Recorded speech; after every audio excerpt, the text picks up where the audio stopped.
Entonces, agradecer a todas esas casas comerciales y laboratorios y también el departamento la posibilidad de poder hacer esta charla y además pues, por la, digamos, su ayuda permite continuar con el programa de residencias del hospital, ¿no? Y lo que comentaba es, cuando hablamos de proteinuria renal, el objetivo de esta charla es decidir si la proteinuria renal en perros y en gatos es un mito o realmente es importante, ¿no? Y esto lo vamos a hacer a partir de responder a estas 9 preguntas, las cuales nos permitirán al final poder contestar esta pregunta inicial con la que inicio esta charla. Cuando hablamos de proteinuria renal en gatos y en perros, uno de los primeros aspectos que hay que valorar es la proteinuria renal que es crítica, para qué sirve y cuál es su valor a partir del cual tendríamos que preocuparnos, ¿no? Cuando hablamos de proteinuria renal, quiere decir que hemos excluido las causas prerrenales y posrenales, que evidentemente esto es lo que nos va a permitir estar seguros que esto es una proteinuria renal.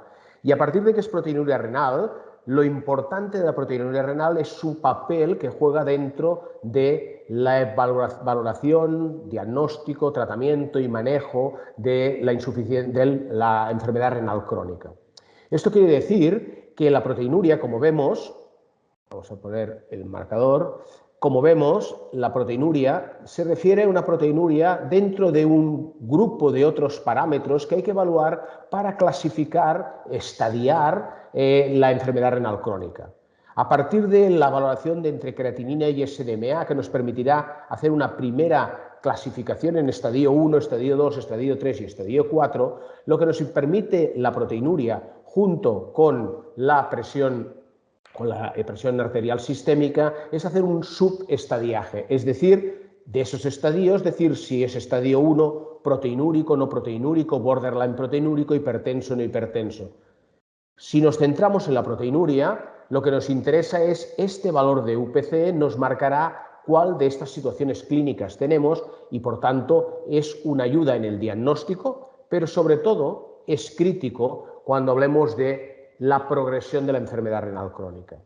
Y en este sentido, el valor crítico de la proteinuria, una vez lo calculamos con el valor de UPC, del ratio urinario proteína-creatinina, cuando hablamos en gatos y en perros, la proteinuria siempre es crítica, tanto en perros como en gatos, y nos hemos de centrar en los gatos en un UPC superior a 0,4 y en los perros a un UPC superior a 0,5.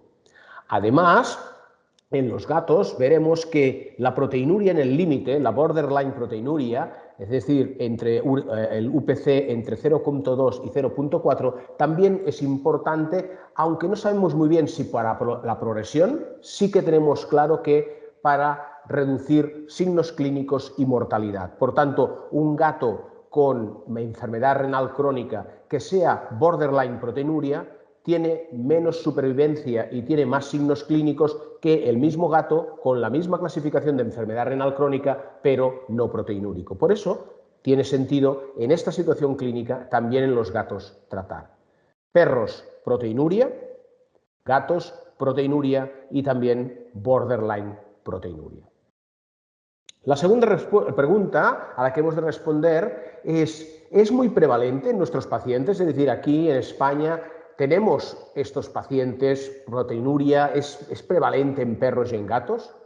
Ya en el 2009 hicimos una publicación en la que evaluamos una de las enfermedades que en nuestro país es la causa de proteinuria en los perros más frecuente, que es la leishmaniosis. Y evidentemente lo que encontramos en ese estudio es que un porcentaje importante de perros, es decir, casi el 40% de los perros, tenía algo de enfermedad renal. Y de este 40% de los perros, casi el 90% de ellos lo que tenían era proteinuria. Es decir, que algunos perros exclusivamente tenían proteinuria como daño que encontrábamos. ¿Qué es esto? Encontrábamos, por tanto, unas lesiones que nos permitían, que encontramos proteinuria y, por tanto, asociarlo a la leishmaniosis. Es un porcentaje frecuente, como vemos. Ahora, Cuando hablamos de gatos, más recientemente, la importancia de la proteinuria en los gatos la evaluamos en el 2021, con otro estudio hecho entre Madrid y aquí Barcelona, en el cual evaluamos 112 gatos, unos gatos, la mitad de los gatos con enfermedad renal, enfermos, y la mitad de los gatos en un control de chequeo normal, anual de salud, por tanto que para los propietarios los consideramos sanos. Ellos lo consideraban sano. Y lo que encontramos es que casi más del 50% de los gatos de los dos grupos presentaban un UPC superior o igual a 0,2. Es decir, estábamos en el límite de borderline proteinuria y proteinuria en los gatos, que hemos dicho que estas dos situaciones clínicas son importantes en el gato. Y además, la otra cosa importante es que esta proteinuria se asociaba a enfermedad renal. Es decir, la enfermedad renal, tanto si eran animales enfermos que habían ido a la consulta por signos clínicos sospechosos de enfermedad renal, como gatos que habían ido a un control anual de salud, esos gatos presentaban signos de enfermedad renal y, por tanto, el diagnóstico de enfermedad renal.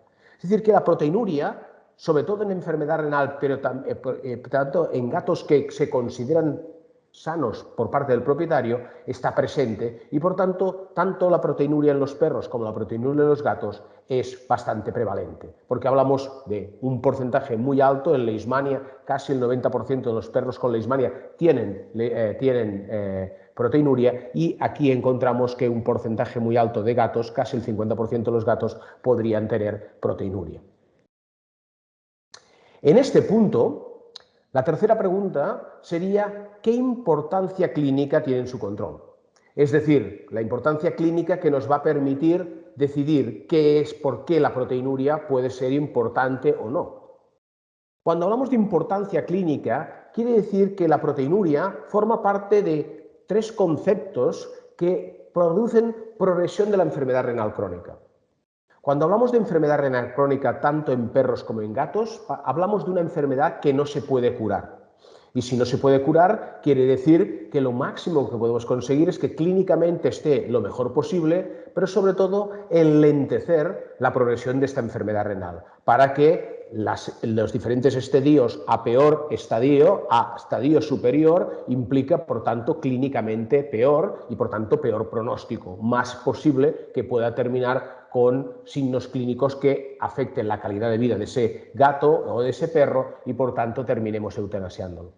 En esta circunstancia clínica, uno de los factores de progresión más importantes y más conocidos es la creatinina, es decir, la filtración glomerular. La reducción de la filtración glomerular nos indica que hay una progresión a mayor, diríamos, incremento de creatinina, es decir, que implica menor filtración glomerular, implica mayor progresión de la enfermedad renal.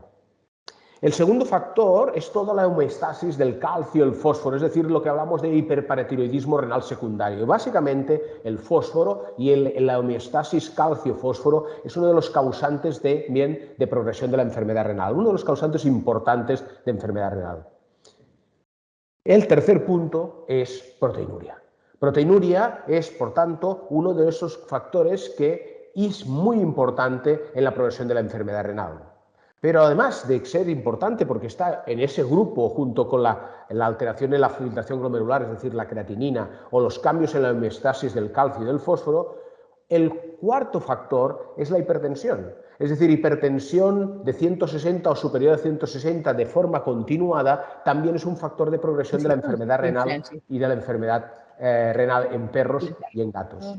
Ahora bien, en la hipertensión, lo que encontramos en la hipertensión es que no es un factor directo de progresión de la enfermedad renal. Lo que produce esa hipertensión es proteinuria y la proteinuria es la que marca esa progresión de la enfermedad renal crónica. Por tanto, tanto en perros como en gatos observamos que esa proteinuria gana importancia porque era uno de esos cuatro factores, pero que en realidad es uno de los factores más importantes en el sentido de que uno de los otros factores, como es la hipertensión, deriva en proteinuria. Otra pregunta importante para decidir es cómo diagnosticamos. ¿Se diagnostica igual en perros que en gatos la proteinuria? Y esto nos vamos a la clínica normal. Cuando trabajamos en clínica no tenemos grandes aparatajes, no tenemos grandes, diríamos, maneras de poder hacer determinaciones de alguno de estos parámetros. Y un parámetro muy importante es valorar la orina. El urianálisis es importantísimo en cualquier caso, desde dermatología a oncología, pasando por neurología, es decir, cualquier caso, no hace falta que sea de medicina interna, necesitamos valorar la orina.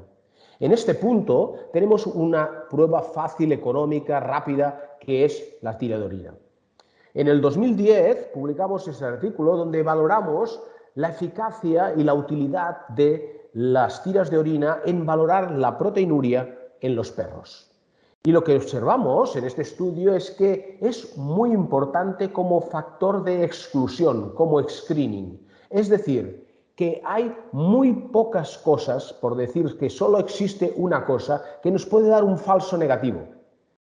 Básicamente que la orina esté muy ácida. En general, a veces en algunos perros se utiliza en exceso pues, vitamina C. Pues con eso es lo que nos podría dar un falso negativo. Pero son circunstancias muy poco frecuentes porque raramente damos vitamina C que nos permita esta acidificación tan importante de la orina. Con lo cual, un falso negativo casi no existe, con lo cual si tenemos una tira de orina en una orina que nos sale negativo, independientemente de la densidad de orina, podemos decir que no es proteinúrico. Y esto es importante porque si no es proteinúrico no hace falta hacer el UPC, ya hemos terminado aquí. Es verdad que si hay trazas o una cruz o más, en general ya significa que es proteinúrico y en general necesitamos el UPC para poder hacer ese diagnóstico y sobre todo para tener una cuantificación, porque hemos dicho que lo importante no es solo proteinuria, sino qué cuantificación tenemos, porque a partir de unos valores concretos es importante y crítico el controlar esa proteinuria en perros y en gatos. Por tanto, en perros el UPC lo necesitamos para cuantificar, pero en perros la tira de orina es muy interesante para eliminar, para hacer un screening y poder decir no es proteinúrico y por tanto en nuestra subclasificación poner no proteinúrico sin realización del UPC. En el gato es igual, es decir, en el gato podemos utilizar las tiras de orina para valorar al menos este factor de screening. La respuesta es no, no podemos utilizar en los gatos la tira de orina en la proteinuria, como en muchas otras cosas, pero al menos en la proteinuria no es interesante. Por varios motivos, sobre todo porque tenemos muchos falsos negativos. No solo porque los niveles de proteinuria en los gatos normalmente son mucho más bajos y por tanto no detectables en general por estas tiras de orina. Y además podemos tener falsos positivos. Es decir, sabemos que los gatos, por diferentes motivos, pero en uno de ellos, por ejemplo, los gatos machos, sobre todo gatos machos no castrados, producen una gran cantidad de esta proteína en la orina que nos da un falso positivo en las tiras de orina. Con lo cual, positivos o negativos, la tira de orina no es interesante en los gatos y, por tanto, siempre en los gatos vamos a necesitar de realizar directamente un UPC tanto para el diagnóstico y el screening, es decir si es proteinúrico o no proteinúrico, y también para decir qué cantidad de proteinuria tenemos en aquel momento.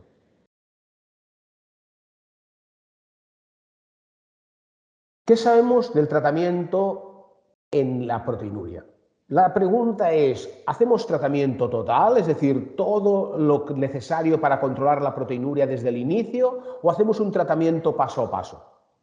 Si nos centramos en el tratamiento total, las guías IRIS, las recomendaciones IRIS para el tratamiento en perros y en gatos de la enfermedad renal, en ellas hemos recomendado, en general, que la proteinuria debe tratarse si es persistente, no solo si tenemos una proteinuria, sino si esa proteinuria es persistente.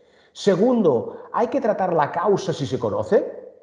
Y por tanto, la causa es importante porque si sabemos qué causa esa enfermedad renal, se necesita tratar, además de tratar la proteinuria. Tratamos desde la proteinuria y en gatos la borderline proteinuria desde el IRIS 1 hasta el IRIS 4. Y el tratamiento recomendado es el uso conjunto y al mismo tiempo del tratamiento de la dieta renal y administración de un bloqueante o un inhibidor del sistema renino-angiotensina-aldosterona, es decir, un inhibidor de enzima de conversión o un bloqueante de los receptores de angiotensina. Esto, por tanto, es el tratamiento total. Significa tratar la causa que pueda dar la enfermedad renal junto con el tratamiento de la proteinuria en cualquier estadio y además con el tratamiento conjunto médico y de dieta. ¿Esto es factible? Es decir, ¿podemos dar una prescripción de dieta renal en cualquier situación clínica? En el perro sí.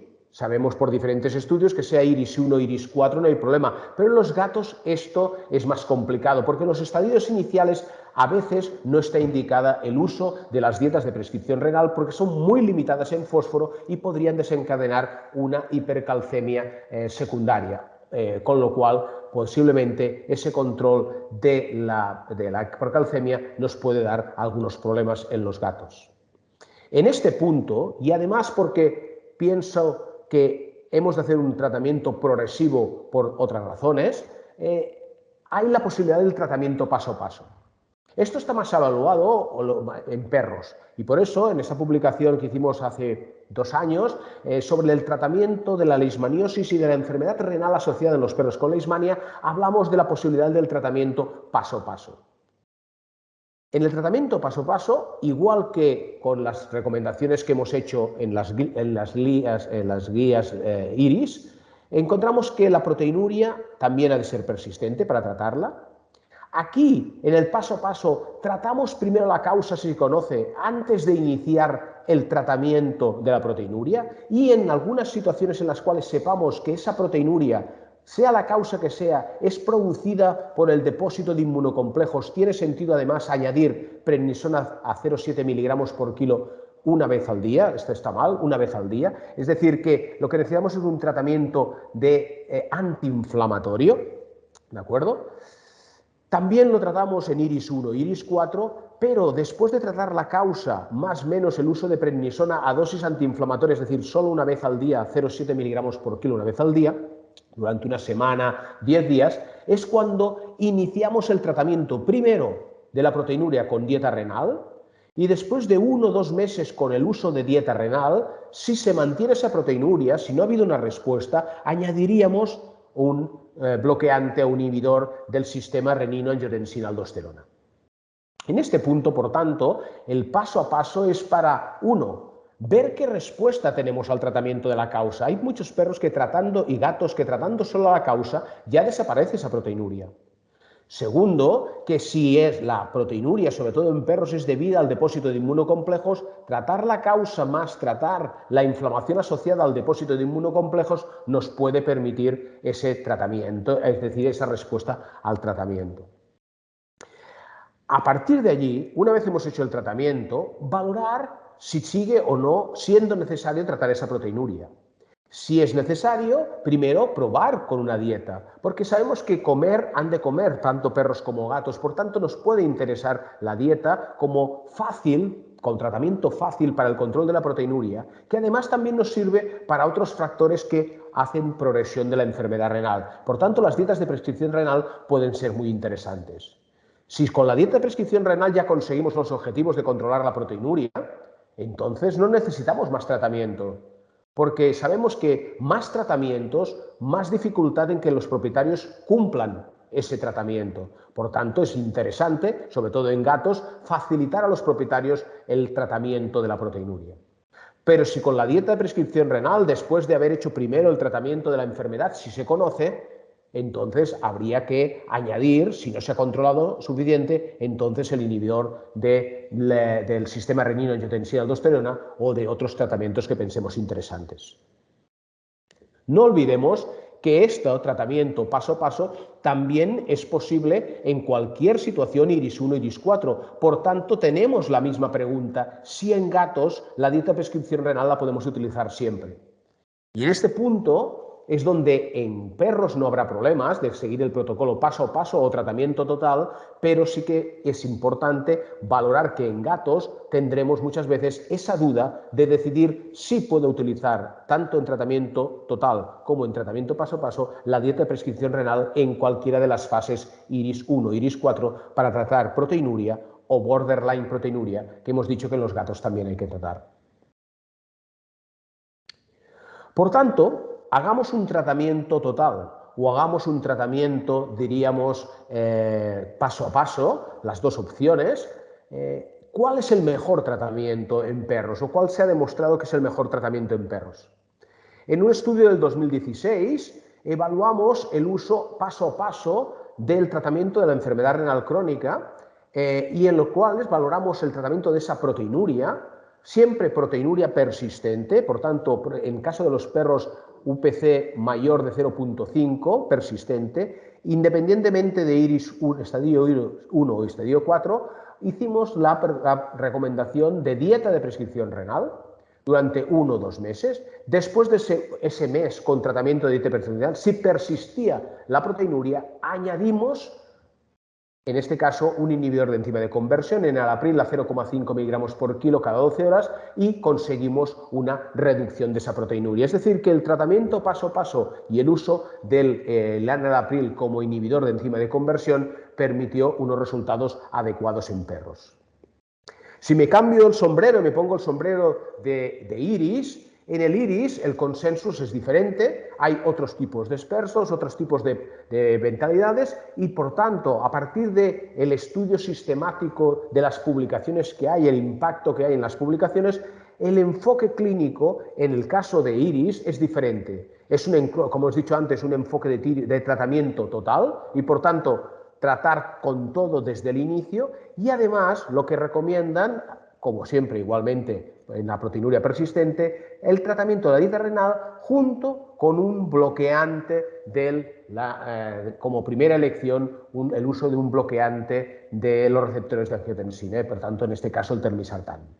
A día de hoy, si comparamos las publicaciones con telmisartán, con las publicaciones con IEK, especialmente con benacepril, lo que observamos es que parece que es mucho más eficaz el uso de telmisartán y, por tanto, las recomendaciones del grupo IRIS en este sentido van en el uso conjunto, tratamiento total, pero de una manera, diríamos, más centrada en la dieta junto con un bloqueante de los receptores de angiotensina.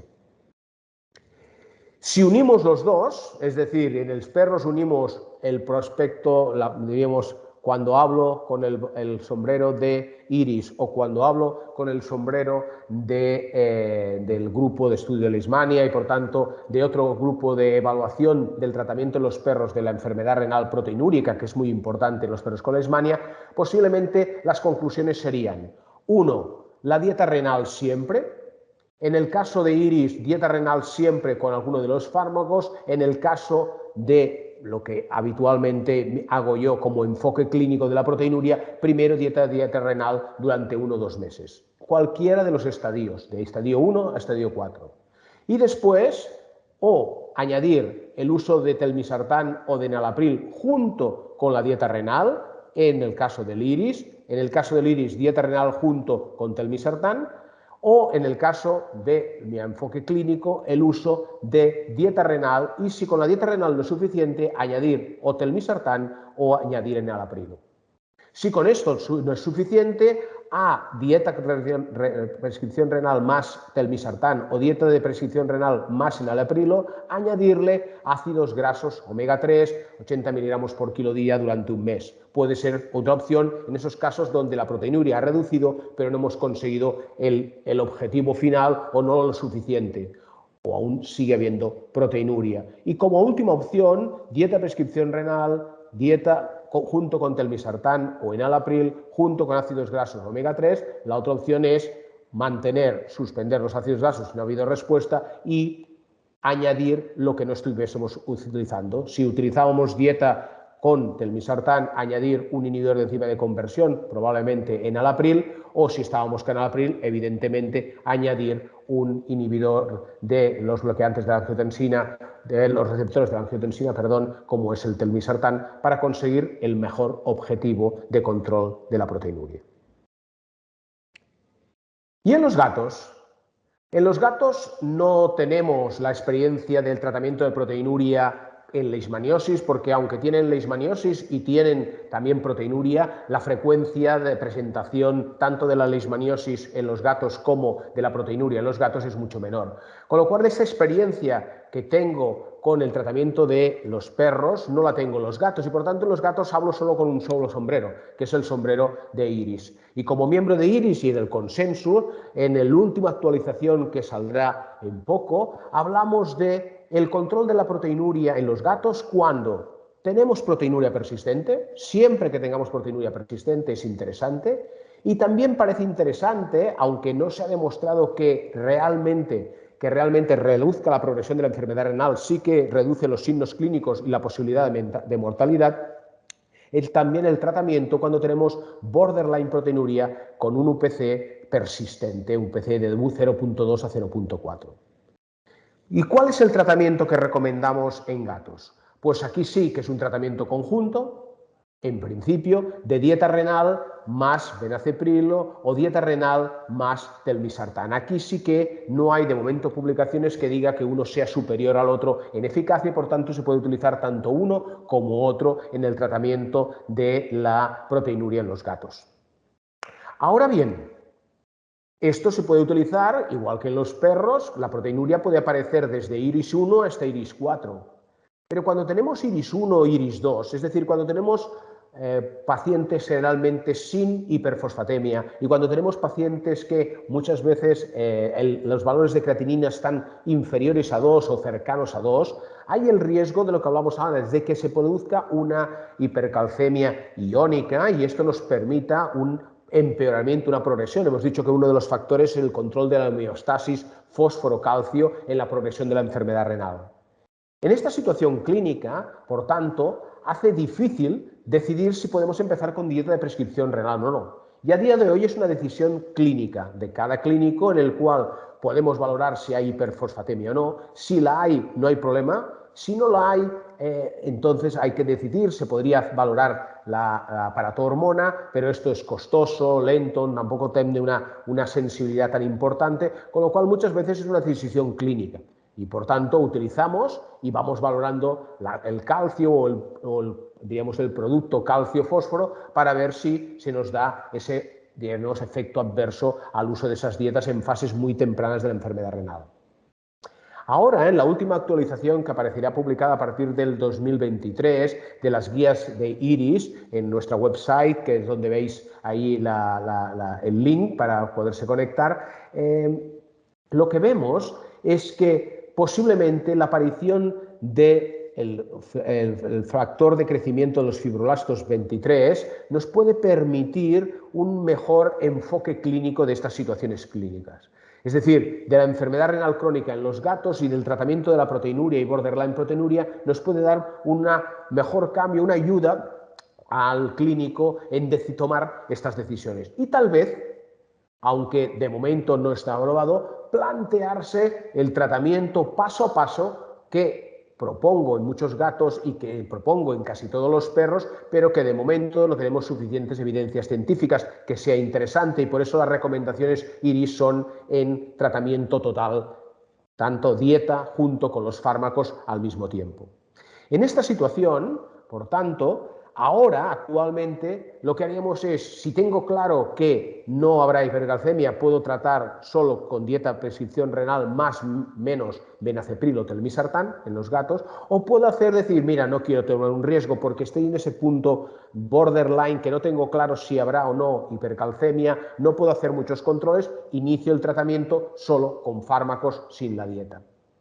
Lo que pasa es que la experiencia que tenemos en los perros es que la dieta parece mucho más efectiva en reducir la proteinuria que los fármacos a día de hoy, con lo cual probablemente es muy interesante poder utilizar una dieta de prescripción renal en esos gatos, igual que hacemos en los perros, con enfermedad renal crónica y proteinuria asociada. Por eso, la valoración del fibroblasto en sangre, en suero, del factor de crecimiento del fibroblasto 23 nos puede permitir hacer una mejor valoración de esa homeostasis calcio-fósforo, que, como veis, es muy compleja, pero que donde el fósforo, la aparato-hormona, el calcitriol y evidentemente el calcio y evidentemente el factor de crecimiento, el fibroblasto 23, también influye. Lo bueno es que es un indicador independiente muchas veces de los valores de fosfato y paratormona, es decir, que antes que la paratormona y el fosfato se eleven, muchas veces ya encontramos una elevación del factor de fibroblasto, de esta proteína. Por tanto, en esas situaciones clínicas donde tenemos una dificultad, IRIS 1 o donde no hay azotemia, o IRIS 2 donde la azotemia a veces es menor de 2 miligramos de decilitro, y el fósforo en rango, tenemos esta utilidad para reducir el riesgo de hipercalcemia y podamos dar con más tranquilidad una dieta de prescripción renal. Lo que sabemos de estudios muy recientes publicados es que si encontramos un factor en sangre, un factor de crecimiento de los fibroblastos 23 superior a 400 picogramos mililitros, es factible dar dieta de prescripción renal aunque tengamos el fósforo en rango. En cambio, si tenemos un factor de crecimiento fibroblastos 23 por debajo de 300 picogramos mililitro, no hay que dar dieta de prescripción renal y, por tanto, tendríamos que plantearnos otros tipos de opciones porque a día de hoy no podíamos estar seguros de que realmente no nos pudiesen dar algunos otros tipos de problemas asociados al uso de las dietas con una reducción excesiva de fósforo. Por tanto, en esta pregunta de cuando yo tengo un gato con proteinuria, borderline proteinuria, si doy dieta o fármaco o lo doy los dos a la vez o qué hago, tal vez a partir de ahora podamos tener una visión mucho más fácil para decidir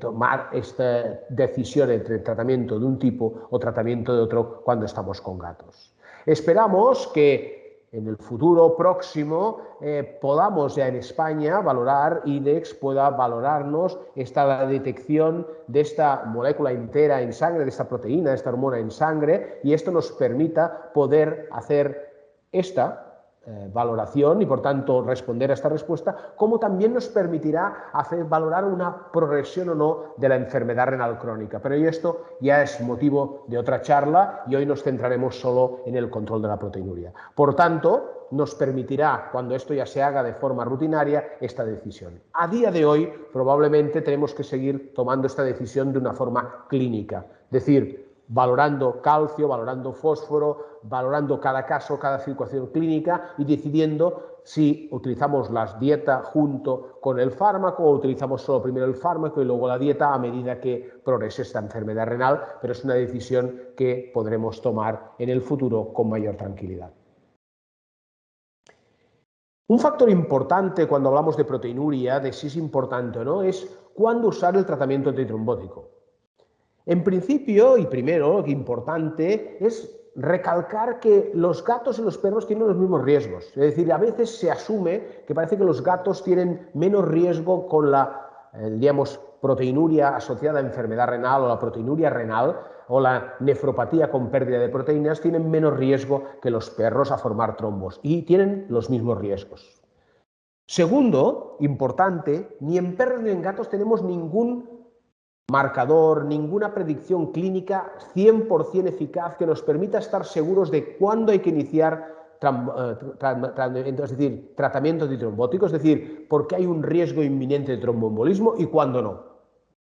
Hasta ahora utilizábamos la albúmina como uno de los factores, la albúmina en sangre. Si teníamos una albúmina en sangre inferior a 2 gramos de decilitro, podía ser de forma constante, persistente, podría ser un indicador para empezar con el tratamiento antitrombótico. Pero también hemos visto que esto no es eficaz porque no va en función de la albúmina y perros y gatos con albúminas normales hacen trombos asociados a esa, pérdida de proteínas por el riñón y en cambio otros, con una albúmina no baja, no hacen nunca trombos.